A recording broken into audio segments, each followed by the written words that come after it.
Qui aurait imaginé que des cambrioleurs profiteraient de la mort de Jane Birkin pour s'introduire chez la chanteuse morte dimanche dernier. Jane Birkin s'en est allée après 16 ans d'une bataille acharnée contre la maladie, écrivent Charlotte Gainsbourg et Lou Doyon dans un communiqué relayé par la AFP au lendemain de la mort de leur mère.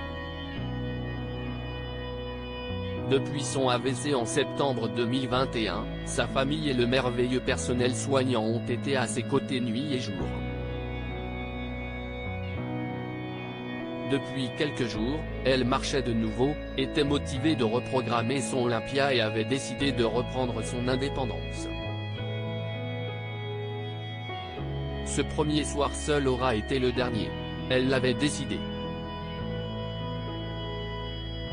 Jane Birkin laisse derrière elle 2 filles et 6 petits-enfants, des fans et des amis éplorés, mais aussi un patrimoine immobilier tragiquement convoité par des cambrioleurs sans aucun scrupule.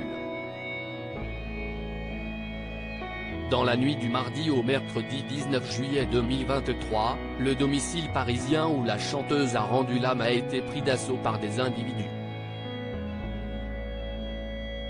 Sur place, les forces de l'ordre ont constaté la présence de morceaux de bois au sol ou encore des traces sur la porte d'entrée. 3 autres cambrioleurs avaient tenté d'y entrer par effraction la veille au soir. Alerté, le maire de Lannilis, commune bretonne où Jane Birkin possédait une maison, a demandé à la police municipale d'inclure la demeure de l'artiste dans sa ronde. Nous avons évidemment un œil sur la maison de Jane Birkin, au même titre que nous surveillons les maisons lorsque nous savons qu'elles sont vides, fait savoir le colonel Vernier, commandant de la gendarmerie de Brest, dans les pages du Télégramme.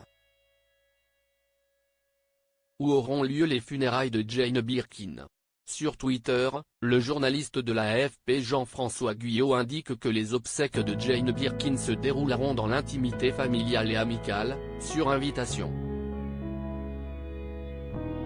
La cérémonie aura lieu lundi 24 juillet en l'église Saint-Roch, dans le 1er arrondissement de Paris, un lieu de culte surnommé la paroisse des artistes où furent organisées les funérailles d'Yves Saint-Laurent, dont la chanteuse avait été l'égérie, d'Annie Girardot ou encore de Claude Brasseur.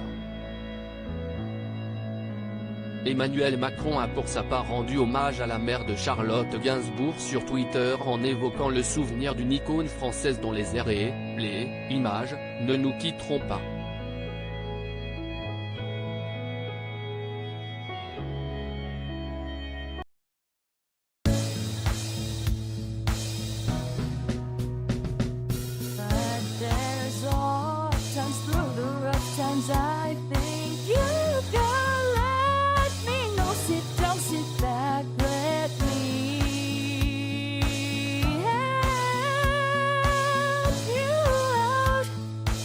Step